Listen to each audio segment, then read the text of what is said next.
वहीं प्रतापगढ़ के कुंडा में जनसत्ता दल लोकतांत्रिक पार्टी के राष्ट्रीय महासचिव डॉक्टर के.एन. ओझा ने बताया कि 2022 में पूरे प्रदेश में जनसत्ता दल अपने कैंडिडेट उतारने वाली है। यही नहीं, उन्होंने ये भी बताया कि कोविड-19 के काल में उन्होंने एक नई पहल की है, जिसमें कैंप लगाकर राहगीरों की मदद की जा रही है। उन्होंने कहा कि हम आने वाले समय में भी अपने देश और प्रदेश वासियों की हर संभव मदद करने के लिए तैयार हैं। जनसत्ता दल लोकतांत्रिक पार्टी के आप राष्ट्रीय महासचिव हैं और इसे कोरोना महामारी के दरमियान जो है जनसत्ता लोकतांत्रिक पार्टी जिस हिसाब से अपने दोनों विधानसभाओं में कुंडा और बाबागंज में जिस हिसाब से कार्यक्रम की है उसके संबंध में सर आगे उसकी नीतियों के बारे में सर कुछ स्पष्ट करना चाहेंगे आप? नहीं, ये जो तो महामारी आ गई और महामारी में तो हमारे जो राष्ट्रीय नेता हैं जिनके हम लोग कार्यकर्ता हैं आदरणीय राजा भैया, वो महामारी के अलावा भी इस तरह की तमाम संवेदनशील मदद लोगों की करते रहते हैं क्षेत्र में गरीबों की। और ये तो बहुत बड़ी समस्या थी पूरी जनता के सामने। और देश में ऐसा कोई लीडर नहीं होगा कि जो मैदान में आके गांव-गांव में जाके लोगों की मदद किया हो। उनके सारे वर्कर्स, उनके विधायक, उनके ब्लॉक प्रमुख, उनके जिला पंचायत अध्यक्ष, उनके प्रधान, उनके बीडीसी, उनके सारे कार्यकर्ता गांव-गांव में जाकर के लोगों की मदद करते रहे। आदरणीय राजा भैया ने किया, ये तो किया लगभग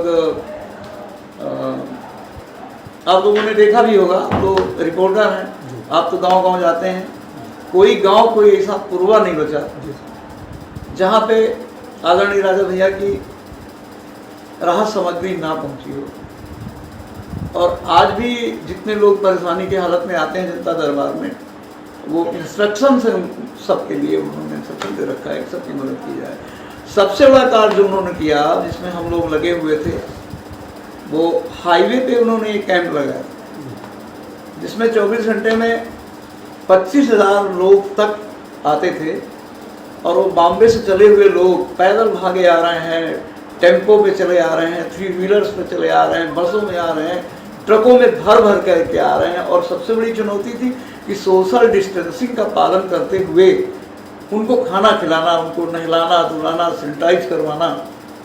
और राजा भैया परिवार के इतने सदस्य हैं, इतने वर्कर हैं, रात दिन मेहनत कर करके उन्होंने मदद की। आने वाले दिनों में अभी ये समस्या जाने वाली नहीं है, जल्दी नहीं जाएगी। आज भी राजा भैया के सारे वर्कर लगे हुए हैं। जैसा कि सर इस कोरोना महाकाल में सरकार का पंचायत चुनाव आने वाला है, तो सर इसके संबंध में क्या सर कोरोना महाकाल इस दरमियान सर पंचायत चुनाव उचित है या अनुचित है? किसी भी कीमत पे उचित नहीं है। नहीं, अब सरकार खुद ही दुनिया भर के इंस्ट्रक्शंस दे रही है और जो भी इंस्ट्रक्शन दे रही है वो जनता की भलाई के लिए है। जैसे शराब की दुकान इन्होंने खोल दिया, शराब की दुकान खोल दिया, क्यों खोल दिया? राजस्व के लिए खोल दिया, अलग बात है, लेकिन वो चाय की दुकान अगर नहीं खुली तो शराब की दुकान भी नहीं खोलनी चाहिए। उसी तरह से इतनी हालत खराब है। जिस अब सोशल डिस्टेंसिंग की बात आप करते हैं तो कम्युनिटी स्प्रेड हो गया ना ये। अब तो ये जो इन्फेक्शन है, अब तो ये फैलता चला जा रहा है, संख्या बढ़ती चली जा रही है, 50,000 के ऊपर हो गया आज देश में। तो अब तो स्थिति बहुत भयावह है। जब लॉकडाउन हुआ था तो इन्फेक्शन इस लेवल पे था ही नहीं, तो बहुत सीमित दायरे में था, लेकिन आज तो ये बहुत फैल गया है। तो अब तो ज़्यादा सावधानी की जरूरत है। तो ऐसे में चुनाव अगर आप करवाओगे, डोर टू डोर लोग कंपेन करेंगे, डोर टू डोर प्रचार करने जाएंगे, फिर सोशल डिस्टेंसिंग की तो ऐसे धज्जी उड़ जाएगी। ऐसे में चुनाव कैसे हो सकते हैं? जनसत्ता दल लोकतांत्रिक पार्टी की तरफ से सर क्योंकि आप राष्ट्रीय महासचिव हैं, तो अपने प्रदेश के व क्षेत्र या जनपद वासियों के लिए, वैसे भी आप जो एज एक डॉक्टर हैं, तो अपना सर अनुभव, सर अपना कुछ व्यक्तिगत अनुभव अगर आप क्षेत्रवासियों को देना चाहें इस कोरोना महाकाल में? व्यक्तिगत अनुभव हम एक बस कुल मिलाकर के हम यही देना चाहते हैं कि चूँकि इसकी कोई दवा नहीं है, कोई दवा अभी तक बनी नहीं है, इम्यूनिटी से ही आप ठीक हो सकते हैं। आपके शरीर की प्रतिरोधक क्षमता ही इस बीमारी को ठीक कर सकती है। और पोजीशन तो यहाँ तक मैंने कई मरीज देखे हैं कि उनको वो कोरोना पॉजिटिव हुए, ठीक हो गए, उनको पता ही नहीं चला। एसिम्प्टोमेटिक कहते हैं उसको मेडिकल लैंग्वेज में।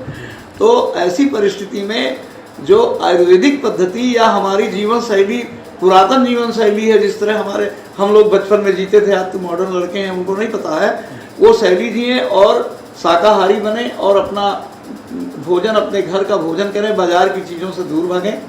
और काढ़ा वगैरह जो भी प्रेस्क्राइब किया जा रहा है कि क्या क्या पीना है, तुलसी हो गया, गिलोय हो गया, एलोवेरा हो गया, इन सब चीज़ों का बहुत बड़ा महत्व है, नींबू हो गया, इनका सबका उपयोग करें। और डॉक्टर जो भी इंस्ट्रक्शन लाइफ स्टाइल की आपको दे रहे हैं, सिर्फ लाइफ स्टाइल ही और भोजन, दो चीज़ें ही आपको इसके स्प्रेड होने से, इन्फेक्टेड होने से आपको बचा सकती है। अब वो जीवन शैली अपनी बदलिए, जीवन शैली से ही आप बच सकते हैं। जैसा कि सर 2022 में अपनी जनसत्ता पार्टी जो है प्रदेश में एक अपना अलग जो है पहचान बनाने पे कामयाब हुई है, तो सर 2022 में सर क्या हम उम्मीद कर सकते हैं कि हमारे सारे विधानसभाओं से हमारी जो है मतलब हमारे कैंडिडेट फाइट करेंगे, या हम कुछ अलग प्रकार से कुछ सोच रहे हैं सर इसके नहीं, हम पूरी विधानसभा में सारी सीटें लड़वाएंगे उत्तर प्रदेश में जी, सब जगह हमारे कैंडिडेट होंगे। बहुत बहुत धन्यवाद सर, आपने हिंदी खबर को इतना समय दिया, इसके लिए आपका बहुत बहुत धन्यवाद। Thank you.